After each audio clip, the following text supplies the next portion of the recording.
We took over a building that was not properly taken care of. It just wasn't. It's a very special building, and we are taking care of it. This was grass, and when you have a news conference, and this was going on for many years, but everybody would just sink into the mud. It was extremely luxurious grass, especially when it was raining, because you'd go down about 5 inches into the mud. And when we had a press conference here, all the press standing back there, they'd be cursing me. The women would be lifting up their shoes, saying, "You've destroyed my shoes. This is terrible." So we got a stone that's the exact same stone and color as the White House itself, because we wanted the friendly feeling of that light color. And it reflects the sun, and it keeps you cool even in the summer. And we've had press conferences. We finished it about a month ago. This is, as you see over here, the Presidential Walk of Fame. And we had this long wall with half windows because that used to be a swimming pool on the other side of the wall. That was the swimming pool where Jackie would say, "I hear women inside." Are women inside? Quite a famous, I'm not saying anything, this was a part of a movie. And the Secret Service said, "No, ma'am, there's no women inside, ma'am. I'm sorry, ma'am, you're going to have to move along. But I hear women inside." "No, ma'am, you'll have to move along, ma'am." So that was the famous swimming pool. Now it's even worse. It's for the media. They covered the pool up. They covered the pool up, and now it's for the media. And I think we have a small representative group. I don't think they allowed the rest of them. I can't believe it. What happened? They're all on the other side of the wall. Can you believe it? Because this is supposed to be sort of a private event. And there is no such thing in politics as a private event. Lindsey, you learned that a long time ago, right? The great Lindsey Graham. Doing fantastic. You're up 34 points, Lindsey. That's not bad, I'll tell you. It's not bad.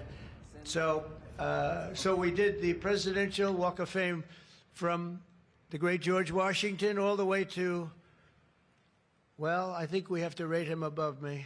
So less than great, less than George.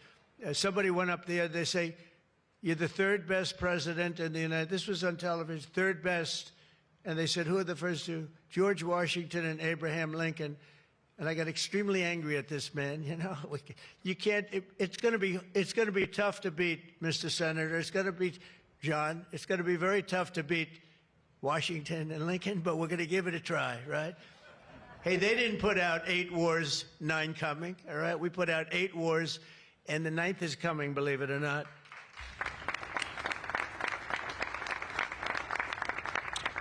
So I just want to say it's great to be with you. And when we're finished, later on, we're going to have a little quick lunch, and they do great food at the White House. And this is used sometimes for evening, where we've had some incredible people for the evening. Some of the big foreign leaders have been coming. And most excitingly, on the other side, you see the fence and the wall. We're building a world-class ballroom. You know, for 150 years, they've wanted a ballroom here. We don't have a ballroom. We have a little cocktail area, but we don't have a ballroom. The East Room, it's called, is a very small cocktail area. It holds about 88 people if it's tight. And I said, if I do this again, I'm going to get a ballroom built, and we're putting up our own money. With the government is paying for nothing. You probably hear the beautiful sound of construction to the back. You hear that sound? Oh, that's music to my ears. I love that sound. Other people don't like it. I love it, Josh. I think when I hear that sound, it reminds me of money. In this case, it reminds me of lack of money because I'm paying for it, so it's the opposite. But it's going to be one of the most beautiful ballrooms anywhere in the world, and it's going to be able to take care of tremendous things. When you have, as an example, I'm going to see President Xi in 2 weeks. I'm going over to South Korea. We're going to meet in South Korea. We're going to talk about a lot of things. They want to discuss the fact that they're paying 157% tariff. It's a little higher than they thought. And we're doing very well. I think we're going to do well in that negotiation. We've done well, as you know, with Japan, with South Korea, with Europe. The European nations got together. We made a deal. And it was all based without the tariffs. You could have never made the deal. I'll tell you what, tariffs equal national security. Remember that. Tariffs equal national security. You got to remember that. And they also equal wealth for our nation, because we've taken in hundreds of billions of dollars in a very friendly manner, given to us by nations that used to take it from us.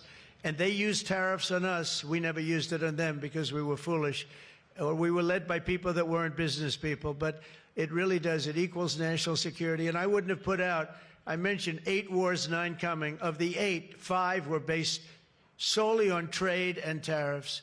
India, Pakistan were going at it. 2 nuclear powers, and serious nuclear. 7 planes shot down. They were ready to go, and I called them up. I said, you go to war, and we're not doing a trade deal. And they said, well, what does one thing have to do with the other? I said, it has a lot. You're nuclear powers, and if you do it, we're not doing a trade deal. And 24 hours later, they called me, we have decided not to do it. We stopped the war. We stopped a potential disaster, a nuclear disaster, because of trade. And it's been really amazing. But the tariffs have made us a wealthy country. They've given us tremendous defense. They've given us things that we can do for other countries, very positive. But again, really, it's national security, it's national defense, and they are so important. And it's incredible that presidents, for the most part, didn't know how to use them, when to use them. If you go back, you'll see some of the presidents that were the most successful were believers in tariffs. And I even see foreign countries now that we are doing very well with taking ads. Don't go with tariffs. They're taking ads. I saw an ad last night from Canada. If I was Canada, I'd take that same ad also. But they're actually on television taking ads. But I do believe that everybody's too smart for that. We have a very, very big and important case coming up. We should win the case based on the legal merit. We should also win the case based on all of the things I just said. But we're a wealthy country again. Last week, as you know, they found $31 billion. They came to see me, sir. We found $31 billion. They said, we don't know why. I said, was this a good find or a bad find? It was a good find. It was a plus 31. We're used to finding negative 31s, right, for the last 30 years. I said, check the tariff shelf. Well, those tariffs haven't kicked in. Yes, they did. They kicked in 2 months ago. Check it. He comes back 2 hours later.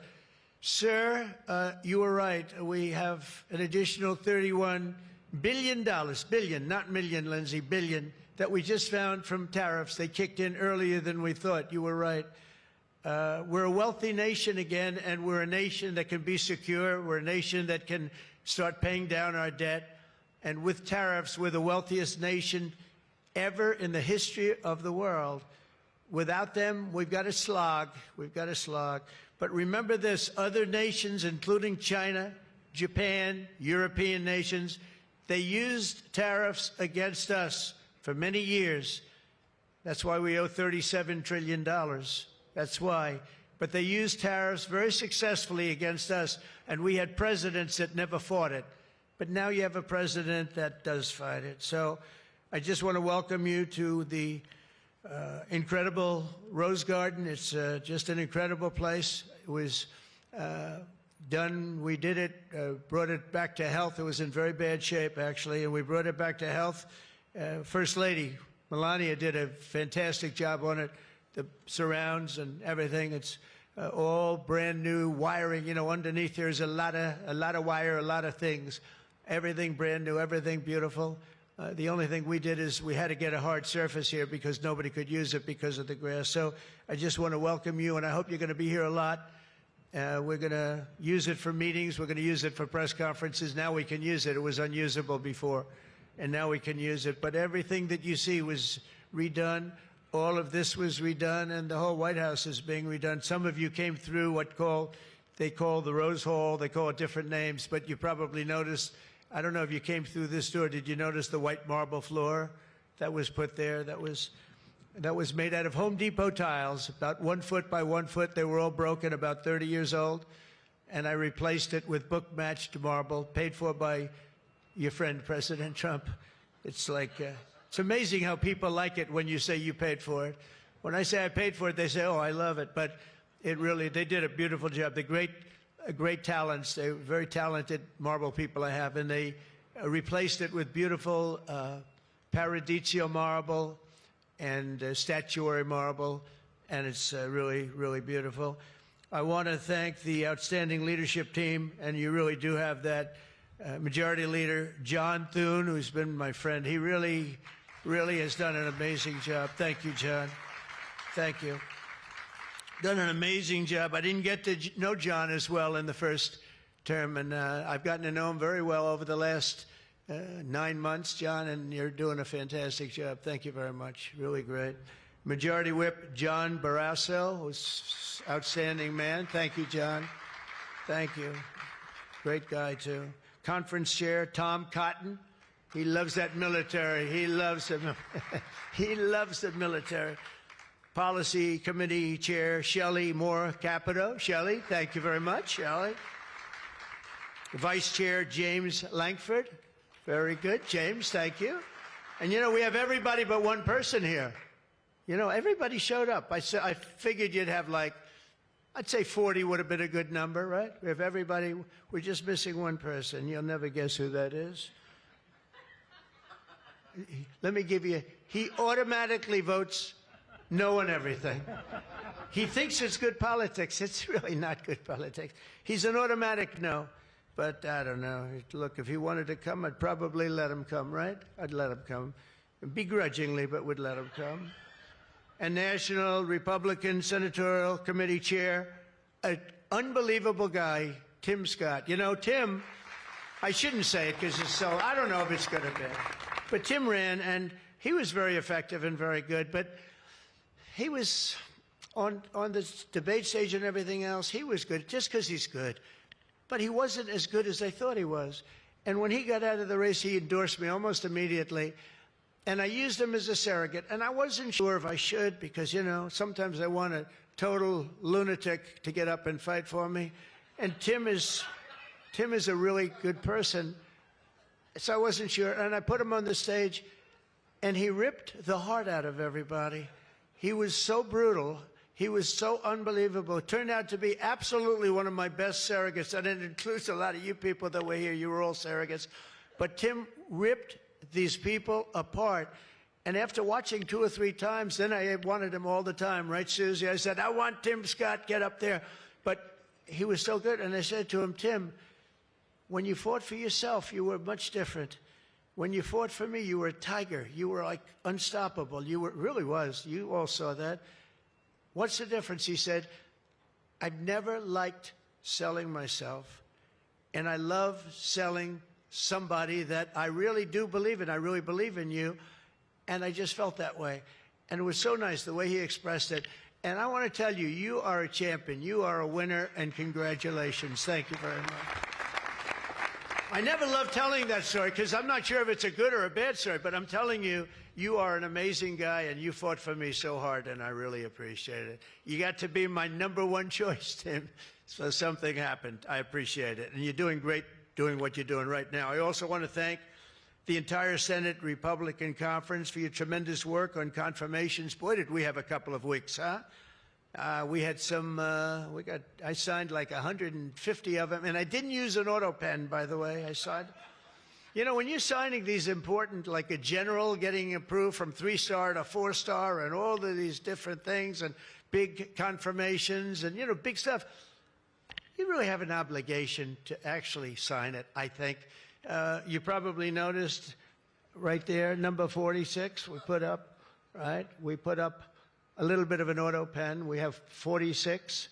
We have 45. We have 47. It's very interesting. Yeah, 46 is an auto pen. It's up there. It stays up there. People like it. It's probably going to stay up there for a long time. And I know you're looking into that. And by the way, the auto pen person said he never spoke to Biden.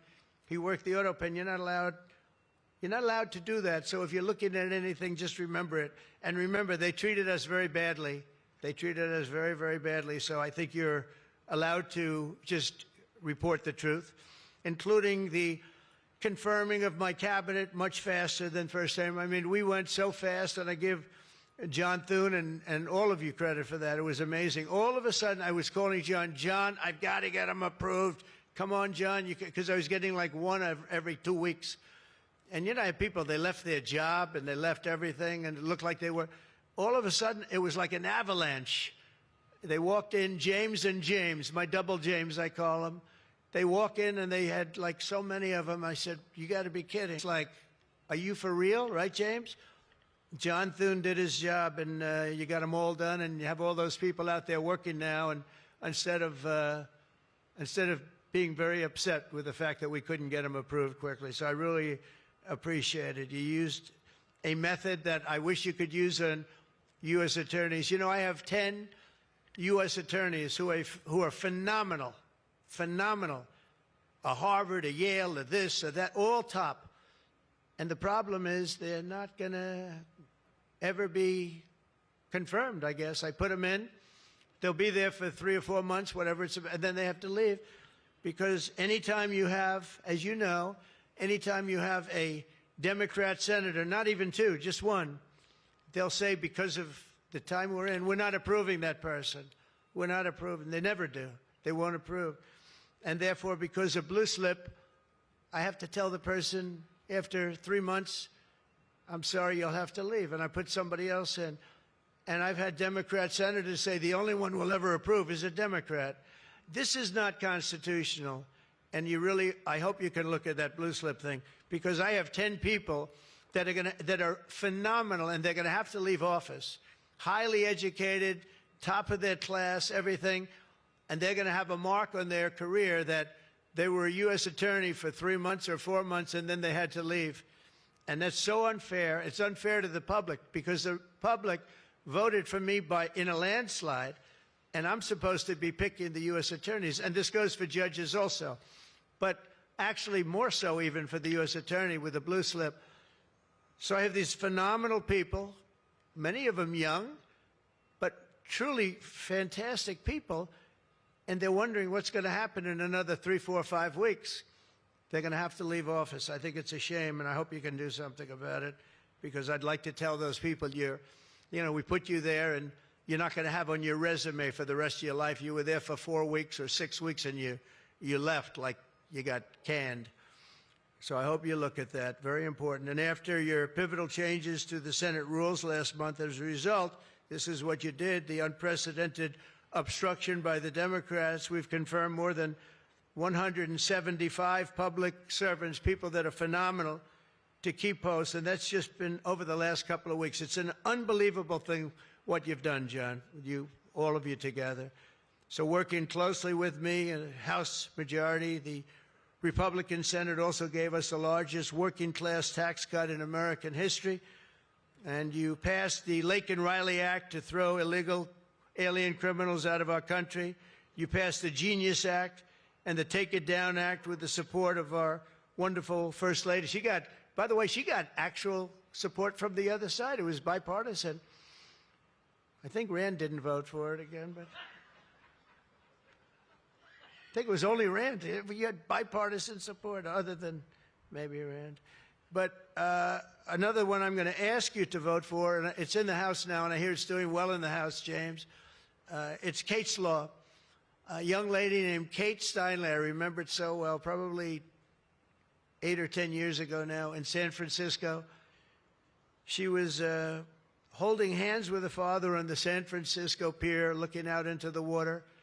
This beautiful, everything was beautiful, but the person was, and alien that came in was thrown out for, no, but a lot, and shot her through the, and she went down and she looked at her daddy, daddy, something happened, and she passed away in his arm. And I mean, you can imagine, it was so sad, such a beautiful, beautiful, beautiful person. Father was destroyed, you know, virtually destroyed. And they passed they wanted to pass what they call Kate's Law, and it's now again in Congress, and I hear we're going to get it passed in Congress, and when it gets up to the Senate, I hope you guys can pass it. And basically, very simply, it says that if you're an illegal alien and you come in and you get thrown out, if you come back and get caught, you have to spend 10 years in jail. Very simple. Very simple. If they would have had that, Kate Steinle would be alive today. That was a big event at the time. If you remember, Bill O'Reilly, for those of you that like Bill, I think I like Bill, but he was the one, he devoted his life to that law, trying to get it passed. I think it's time that we pass it so that if you get taken out of the country and you come back illegally, knowing that this law is in existence, you go to jail for a 10-year period, and it's going to keep the repeat offenders from coming in. It's going to really keep them from coming in. Senate Republicans have already voted 11 times to get our government back and open for business. We have record business. We're going to be, I think, by the time I hit month number 12, I think we're going to have $20 trillion of investment. We're over 17 right now. As an example, President Biden had less than $1 trillion for 4 years. We're going to have $20 trillion in less than 12 months, and we're over 17 trillion right now. So it's the largest amount in our country by far, by many times. That's in our country. But here's the one. It's the largest amount in the history of the world. There's never been a country that's had anywhere near 17, or it will be 20, and it's going up fast.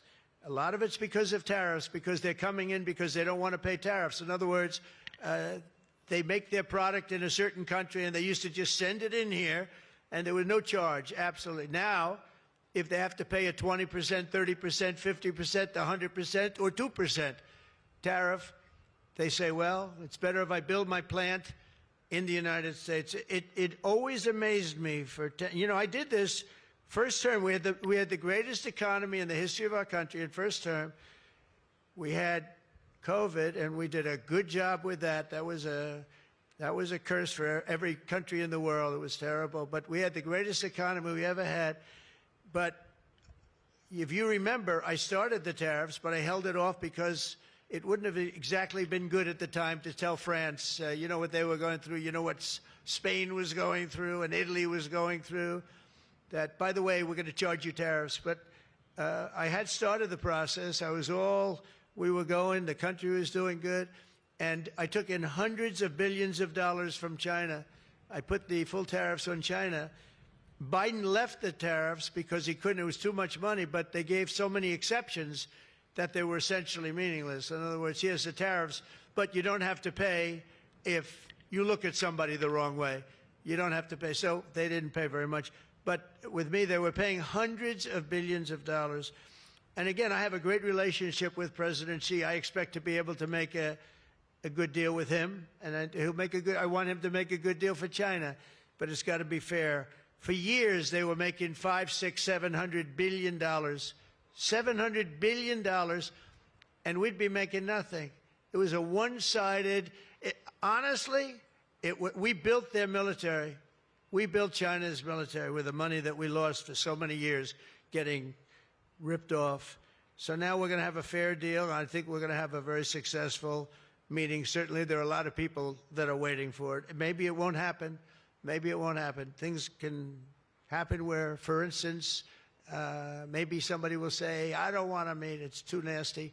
But it's really not nasty, it's just business, and we're gonna do a good job representing you people and representing the people of our country.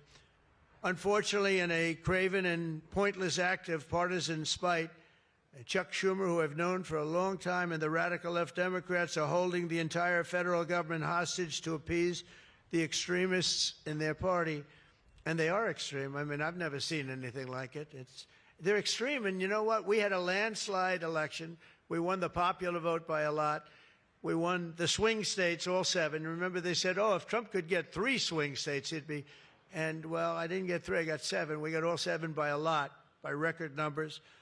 We won the Electoral College, 312 votes. They said, it's very hard for a Republican. It's harder for a Republican, although now I think we've swapped it. I think it's now harder for a Democrat, because if you see what we've done with the Hispanics, with the black workers and black men, and recently a poll came out with black men and women were doing so well. They want security. They don't want to have their city destroyed. Women in Chicago, beautiful black women walking around with red MAGA hats, because they don't want to be mugged and shot and everything else. And then you see a Democrat get up and tell you how safe it is in Chicago. Do you know they've had, in a fairly short period of time, 4,000 murders? This is over a short period of time, 4,000 murders. And they had a holiday where they had 28 people killed and almost 100 shot. And then you listen to this guy, Pritzker. I've known the family for a long time. They threw him out because he was no good, and he became governor. He's got money through the family. He's got money through the family. But they threw him out. He became governor. I said, I wonder how he's going to do. It's a crime palace. It's a shame. And you know what we did in D.C. is unbelievable. You people, you can walk down the middle of the street, Mr. Senator. You can walk down. You can have your wife meet you at the restaurant, and she's not going to be accosted, shot, beat up, raped. It's unbelievable how bad it was. It was one of the worst in the country, and now it's stone cold. I don't say the word perfect, but it's pretty damn close. And, you know, they would average more than a murder a week in Washington, D.C. This is just before we got here, a murder a week. Think of that. The capital of, in my opinion, the capital of the world. They come from Iowa, they come from Indiana, they come from Florida. You call up the parents, I'm sorry, sir, your son has been shot and killed. We have no crime here now. We have no crime. And the National Guard has been unbelievable, the job. Unbelievable. And you know, it also looks better. I do a tour. I hop in that beast. I feel very safe in the beast. The windows are this thick.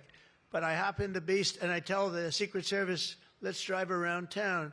I used to do that myself. I could drive myself around. I actually like that better. But now I don't think it's a good idea. But we drive around in the streets. The place is looking much, the grass is good, the fences are down, there's no tents, there's no anything. We are looking like it's just a whole new look. And the most important thing, there's no crime. And we're going to fix the roads. We have great pavers. We're going to fix the medians in between the roads, which are half of them are falling down. We're going to take some of the tiles off the bridges, the tunnels that you have. They've been up for 40 years. They're rotted. And we'll put up brand new, gorgeous white tiles like it's supposed to be. But this place is looking really good. And we haven't even started the real fixing up of the town. We're getting rid of the graffiti. You notice there's almost no graffiti anymore. A lot of that beautiful statuary marble had red graffiti all over it, had bad signs up, and it stopped. We've taken out 1,700 career criminals and people that came in through an open border. They came in through Biden's open border, and we've taken them out. The thing having to do with all of the elements in the great, big, beautiful bill, I'll tell you, it's amazing what we've done. $200 billion in costs for medical. What we've done, $50 billion for rural hospitals. And remember, no tax on tips, no tax on Social Security, no tax on... Think of all of these things that we've done. This is the biggest, this is the greatest bill. Social Security, no tax on overtime. But no tax on tips. I got that from a waitress in Nevada. I was making a speech, and I'm at one of my restaurants in the hotel I own there, and I say, how are you doing? Well, sir, it's terrible. They're taxing my tips. They're going, I wouldn't have even thought that. And I looked at it, and she said to me, sir, there should be no tax on tips. I said, say it one time more. No tax on tips. I walked outside to the press. I said, there will be no tax on tips. She was right. And we won that state by a lot. That's not a state that we win by that much, David, but we won it by a lot. So it was pretty good. But that bill is chock full of so many different things. So it was the biggest bill. I'm actually saying this to the fake news so that they maybe print it, but maybe not, because you people know. It was the biggest bill ever passed in Congress. And what we did was a little risky. We put everything into the bill, John, right? And some people were against it. They said, no, you got to do small bites. And we gave it a shot, and we got it passed. I got a call from John. He said, it was 3 o'clock in the morning. Sir, we have 4 hard no's. Could you please call him? I say, what time is it, John? It's 4 o'clock in the morning, sir. So I call up. One of you is sitting right here. I said, Jim, could I say hello to you? It's 4 o'clock in the morning, right? He said, sir, you have my vote. I said, wow. Then I called up another person. I'll use fictitious names. Doug, could I get your vote? You've got it, sir. Then I called up another one. How about Josh? Could I have your vote, Josh? Because I like Josh. And Josh, who can be very difficult, said, Sir, you have my vote. His wife was screaming at him on the other side. Sir, you have my vote. But I called people, and they weren't really hard-nosed. They wanted a little attention, unfortunately, at 4 in the morning. Sometimes I like the ones that don't like the attention, but we'll take it anywhere we can. And we got it passed, right, John? And nobody thought that could happen because you have a small majority. And in the House, how about in the House, we had a majority of 3. We actually went down after that for a period of about 2 months. We went down to a majority in the House of 1. And I kept saying, you know, because I'll tell you, Mike Johnson's great. The team, these 2 teams, did you ever see 2 people more different? One's tall, one's slightly less tall. We want to be polite. They are very different people, but they're the same in terms of talent. They did the 2 guys, and they get along incredibly well. We all do. We get along great. But we passed a bill. We don't need to pass any more bills. We got everything in that bill. There's nothing else we have to put. We got the largest tax cuts in history. We got the extension of the Trump tax cuts. We got all of these things. And, you know, remember, they lie.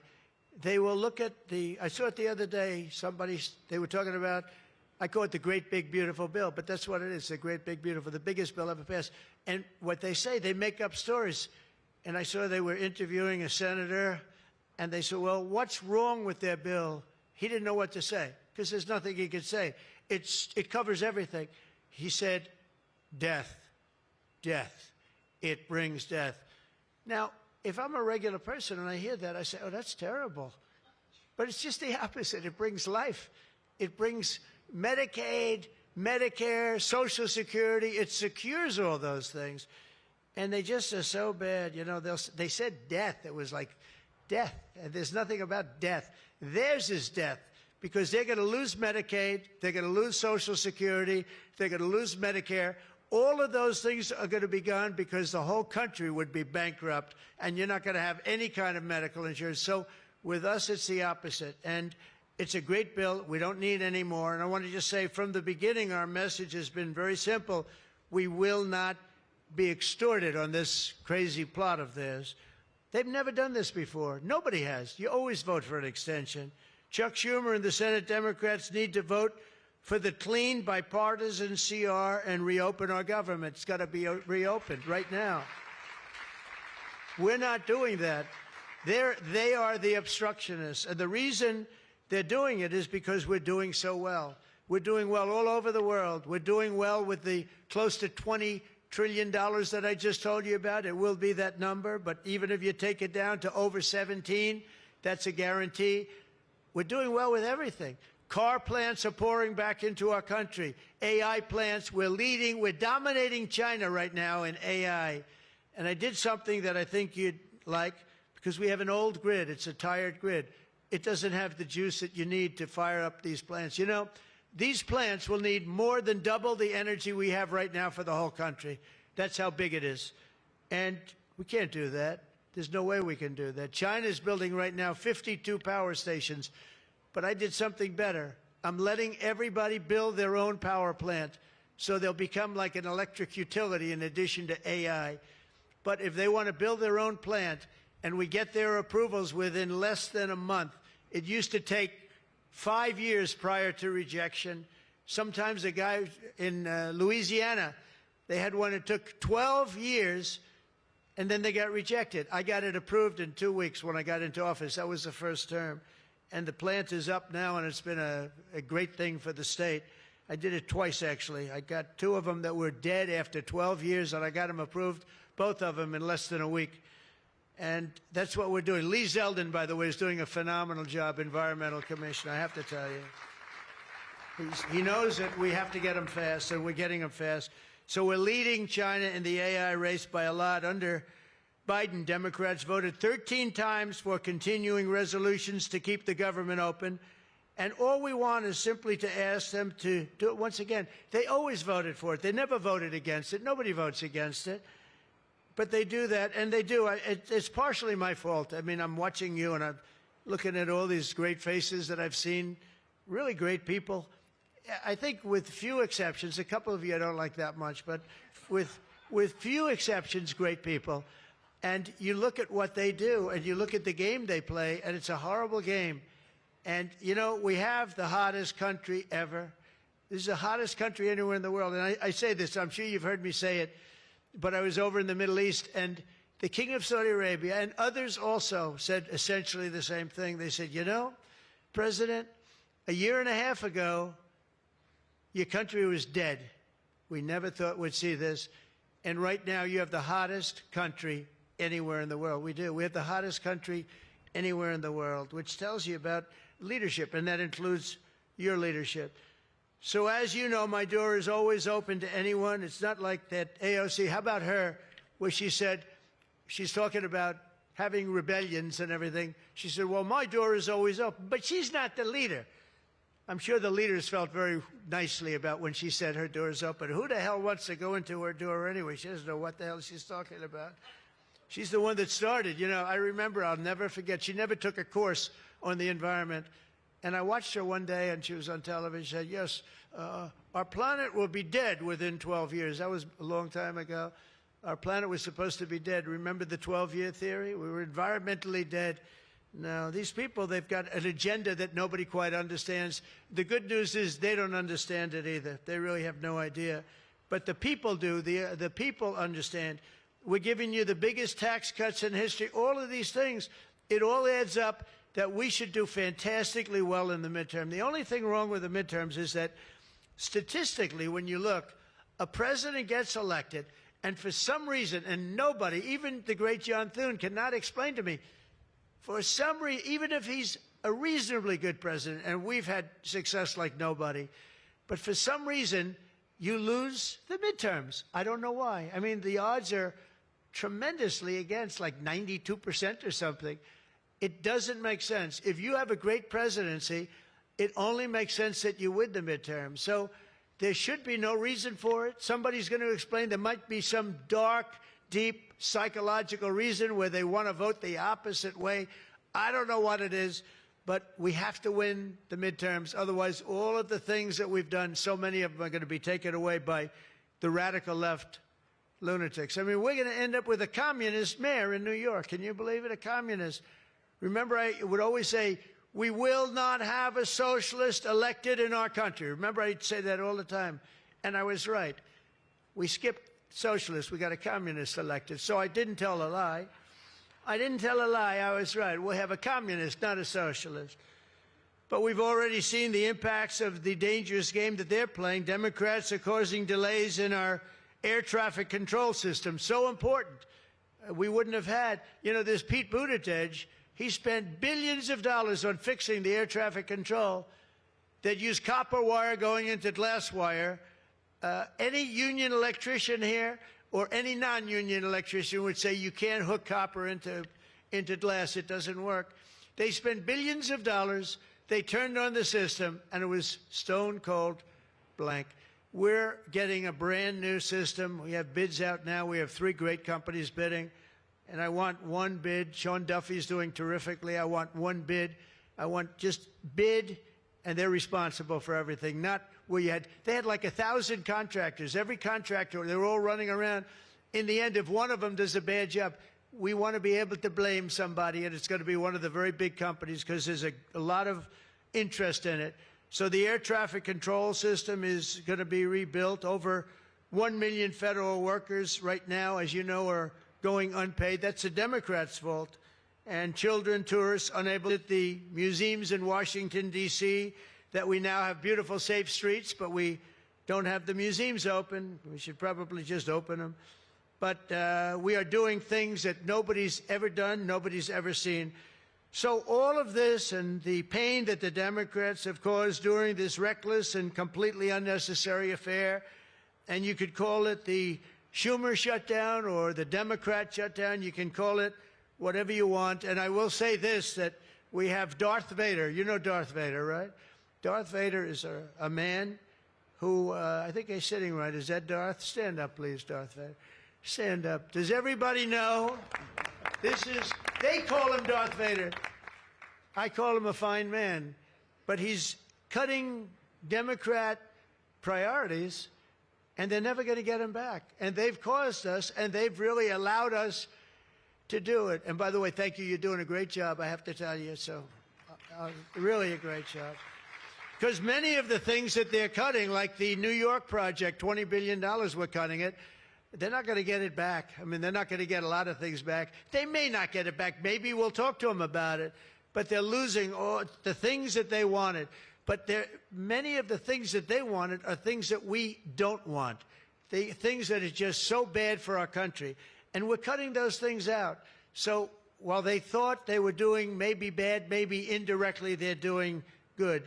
The cynical comment that they've made all over the place, and all of their cynical remarks proves beyond all doubt that Schumer is a calculating political partisan. But we knew that. But he's somebody that's in deep trouble. He's losing in all of the polls. He's even losing to AOC +3. Remember +3? What happened to the +3? Are they still around? I had one. I met when I was at the United Nations, I met the president of Somalia. And I said, I have somebody I'd like to give back to you. He said, no, thanks. We don't want her. He didn't want anything to do with her. But today I'm calling on every Senate Democrat to stop the madness, to let our country get back. In the greatest moment in the history of our country, in terms of wealth, in terms of job creation, and in terms of investment coming in, these guys go on strike. It's really a shame. So I'm asking them to be smart. It's not working. They're getting killed in the polls. The public understands what they're doing. They're doing the wrong thing. And with that, I just want to say welcome to the White House. When we're finished, they do a great job. When they're finished, we're going to all come in. It'll be a little crowded, but that's okay. Into the Oval Office, we'll talk a little bit, a couple of minutes. Got some interesting things. And I think I'd like to have, if I could, John come up and say a few words, and we can close it out. And by the way, this is an open mic. It's open to the world. I think they can hear me out on the street. If anybody wants to come up and say after John, say it. We're all friends, and you can speak your heart out. But we've got to get our government open, and the Democrats are trying to keep it closed. Thank you.